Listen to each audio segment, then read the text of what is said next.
Salut les loups, je suis Zelmic, bienvenue dans mon monde et aujourd'hui numéro 26 et numéro 27 de la Mountain.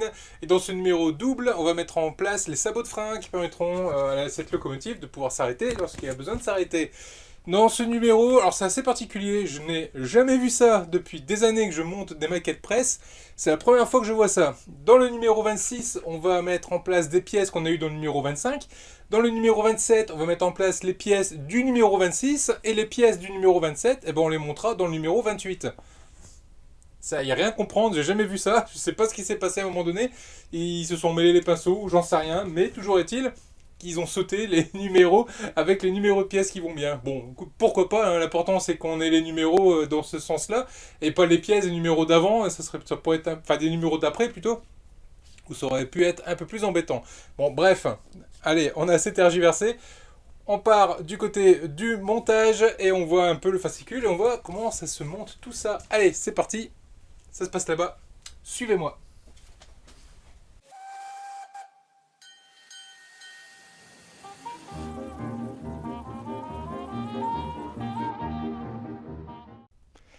La Mountain numéro 26, 26, la neige ennemie ordinaire. Et oui, tu m'étonnes. Toujours des jolies photos et autres pour les passionnés de train, il y a de quoi vous régaler. Donc dans ce numéro, donc ils nous disent bien, ils nous présentent les pièces qu'on a dans le numéro 26, qui sont, hop là, ces pièces-ci. Par contre, il nous précise bien que ces pièces seront utilisées pour le montage de l'étape 27. Donc ces pièces du 26, on va les mettre de côté, on en aura besoin tout à l'heure. Ce qu'il va me falloir pour monter ce numéro 26, eh ben, c'est les pièces du numéro 25 que j'ai récupéré ici. On va pouvoir déballer. Donc là, on est effectivement sur la timonerie de frein, sur les sabots de frein, etc. Donc là, on est vraiment sur ces deux numéros, hein, numéro 26 et 27, ce sont vraiment deux numéros dédiés au freinage de notre Mountain. Là, de même, hein, il nous montre ici les pièces qu'on a dans ce numéro 27, mais ils nous disent bien ici que ces pièces seront utilisées pour l'étape 28, donc à ne pas utiliser ici, à garder précieusement. Et on continuera à mettre en place les freins. Allez, on attaque le montage. Alors déjà, ce qu'on peut constater sur ces pièces, c'est qu'on a beaucoup de pièces en métal. On a ici ces éléments-là qui sont des éléments en métal. Je vous zoome un peu plus. Voilà. Ces deux éléments-là sont en métal. Ici, c'est du métal également. Pas mal du tout. Et les freins en eux-mêmes, les sabots, sont en plastique par contre. 4 éléments en plastique. Mais tout le reste ici, ce sont bien des pièces en métal. Très bon point. Cette collection est vraiment bien pensée et vraiment de qualité. Allez, on fait un peu de place sur notre bureau parce qu'on va devoir faire venir Mémère et y mettre directement ses freins. On récupère la grosse Mémère de cette façon-ci. Donc là, il y a le museau qui est à l'avant. On retourne, hop, ici, et on la prend dans ce sens-là. Là, vous pouvez constater, il y a deux trous ici, deux trous là, deux trous ici, tout à gauche. Et ben, ça va être l'emplacement de nos futurs freins. Hop, on récupère les sabots qui sont juste là. On peut voir dessus, il est écrit, si on regarde bien de ce côté-là, il est écrit R comme droite. Ici, il est écrit L comme gauche. Et effectivement, lorsqu'on les met côte à côte, on se rend bien compte qu'il y a un gauche et un droite. Là, c'est pareil. Donc les étriers de droite et ceux de gauche. Là, il nous demande de mettre les sabots de frein gauche, donc ceux avec le petit L, qu'on va venir positionner sur l'étape qui est juste ici. On va venir le prendre dans, hop là, si je la perds ça va pas le faire, on va venir le prendre dans ce sens là et on va venir le mettre en place ici de cette façon là. Donc il y a un trou pour pouvoir venir mettre un téton et le trou qui est au dessous pour pouvoir venir mettre une vis RM. Donc hop, on la met en place et on va chercher une vis RM qu'on va mettre en place. Donc M comme métal, RM. Donc on va devoir mettre un peu d'huile.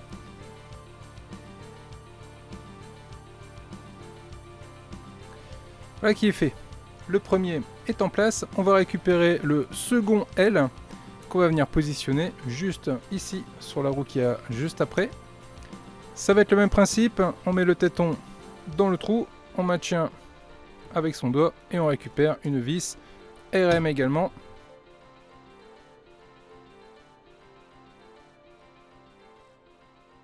Voilà qui est fait. Les deux étriers de frein sont à leur place. On va devoir, enfin du moins les deux sabots plutôt, sont à leur place. On va devoir retourner la loco. Hop, de ce côté-là.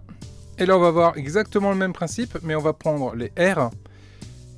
On a toujours un petit ergot pour pouvoir venir mettre en place. Et de l'autre côté, un trou pour mettre la vis. Et on met toujours une vis RM.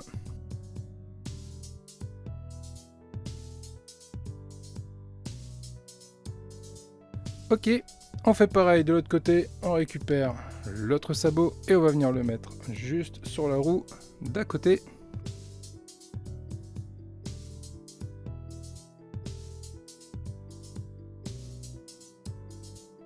Voilà, nos 4 sabots sont à leur place, les 2 sabots côté droit et les 2 sabots côté gauche.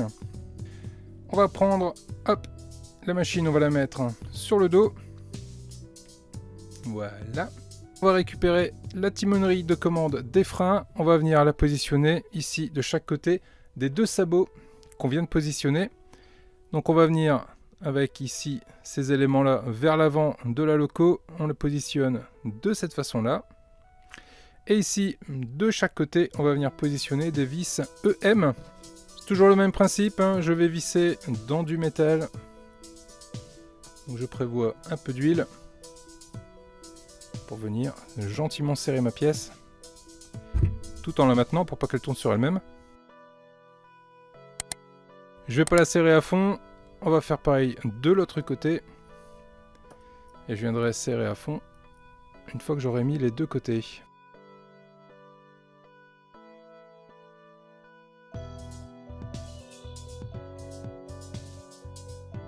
Voilà qui est fait, et bien évidemment, comme vous pouvez vous en douter, on va faire pareil de l'autre côté. On récupère l'autre pièce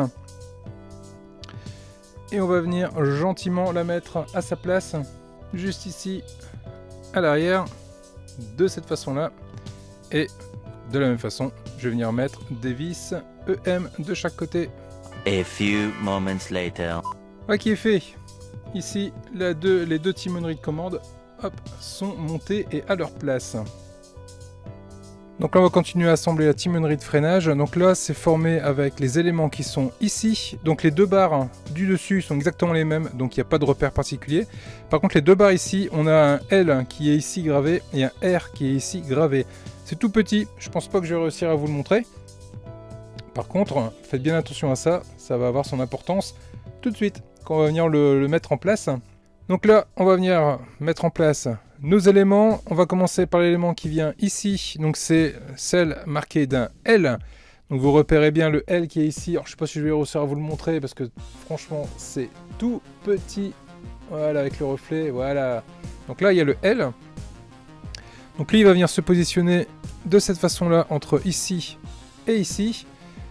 Là on va venir mettre une vis FM. Hop, que je récupère. Même principe, hein, on va visser dans du métal, donc on va mettre un peu d'huile. Ça va faciliter le serrage. Je ne vais pas la serrer, je vais le laisser un peu mobile, ce qui me permettra de venir positionner un peu plus facilement ici ma pièce, avec également une vis FM.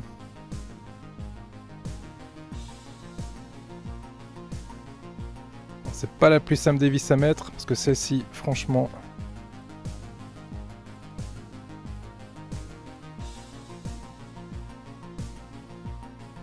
Ok, très bien.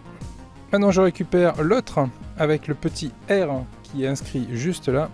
Même principe, je la mets ici, et ici et là. Je vais mettre 2 vis FM pour qu'elles tiennent toutes les deux également en place. A few moments later. Voilà qui est fait. Mes deux éléments sont à leur place. Je vais montrer un peu comme ça.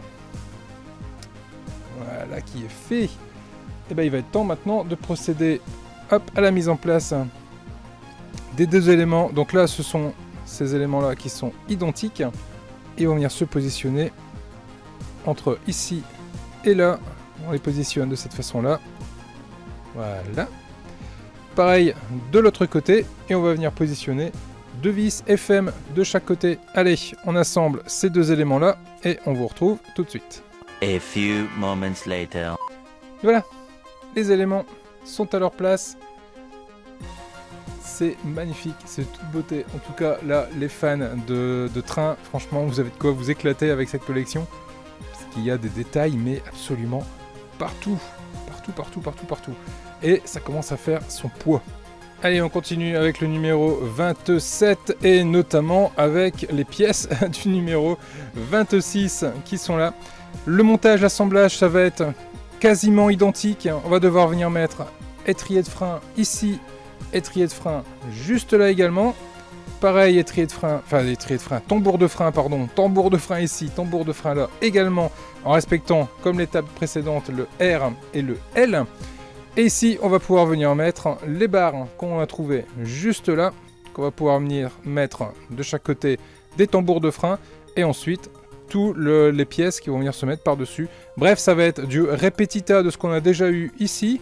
Ce que je vous propose, c'est qu'on l'assemble, mais qu'on se le fasse en vitesse rapide. Je couperai à la vitesse rapide si jamais j'ai une précision à vous donner, mais je sens que ça va aller très vite. Allez, on est parti. A few moments later. Voilà qui est fait. Donc ça, sur ce montage, donc on a mis ici les deux tambours de frein du côté droit, les deux tambours de frein du côté gauche. On est venu assembler également la timonerie à l'aide de ces deux barres qui sont juste ici. Et également les barres qui sont là, les 4 qui sont ici. Elles sont complètement identiques, ces 4 barres, vous ne pouvez pas vous tromper. Vous les mettez en place, vous les serrez avec des vis FM. Et voilà ce que ça donne à la fin. On a nos tambours et notre système de freinage qui est assemblé, du moins en partie je suppose, hein. Il va encore y avoir des choses à mettre dessus, mais voilà ce que ça nous donne sur cette pièce. Si je vous fais une image un peu plus haut, je vais même plutôt vous faire celle-ci. Voilà, regardez un peu la taille que ça commence à prendre de cette très jolie locomotive, cette fameuse Mountain commence à vraiment être très sympa. Et si vous vous posez la question niveau taille, et ben hop là, voilà ce que ça donne à côté de moi. Ça commence à faire un très beau morceau et croyez-moi sur parole, ça pèse très lourd, ça commence à être assez impressionnant quand même. Je la voyais pas, très honnêtement, je la voyais pas aussi grande, je la voyais pas aussi lourde, je la voyais pas aussi finie également, parce qu'il y a beaucoup de finition. Vraiment super, très belle collection, du bon boulot dessus, ouais, vraiment top. Les loulous là-dessus, si la vidéo vous a plu, n'hésitez pas à mettre un pouce en l'air, n'hésitez pas à vous abonner également, n'hésitez pas à partager cette vidéo auprès d'autres passionnés de cette locomotive Mountain, afin qu'eux-mêmes puissent découvrir cette chaîne, s'abonner, mettre des pouces et discuter tous ensemble sur le groupe Facebook Le Monde Ilmique, que vous pourrez retrouver également pour poster vos propres photos. Les loulous là-dessus, je vous dis à très vite pour la suite des vidéos. Prenez soin de vous, bisous, ciao.